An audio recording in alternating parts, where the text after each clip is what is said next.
Rossiyada yurgan musofirlar, ehtiyot bo'ling. Hozirgi kunda Rossiyada Ruskaya община nomli millatchilik tashkiloti juda faollashgan. Ularning asosiy maqsadi rus millatiga mas'ul bo'lmagan boshqa barcha millat vakillariga qarshi chiqish. Ular hatto Moskva hamda Moskva viloyatida bir necha masjidlarning butunlay buzib tashlanishiga ham erishdi. Hozirgi kunda ular musulmon insonlar ko'p yig'iladigan joylarga borib, har xil provokatsiyalarni uyushtirmoqda.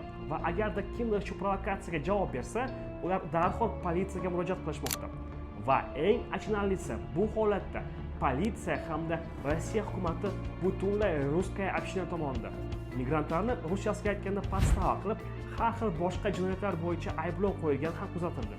Bundan tashqari ular har xil agressiv harakatlarni va hatto jismoniy zo'ravonlikni ham ishlatishmoqda. Shuning uchun Rossiyada yurgan aka-ukalar, iltimos ehtiyot bo'ling va albatta bu videoni maksimal darajada Rossiyada yurgan tanishlaringizga yuborib qo'ying. Ruskaya община millatchilik jamiyati aslida bizning vatandoshlarimiz uchun juda xavfli. Va agarda siz yaqin kunlar ichida mehnat migratsiyasiga ketish niyatingiz bo'lsa, iltimos iloji boricha boshqa mamlakatlarni ko'rib chiqing. Va albatta ogoh bo'ling, chunki ogohlik davr talabi.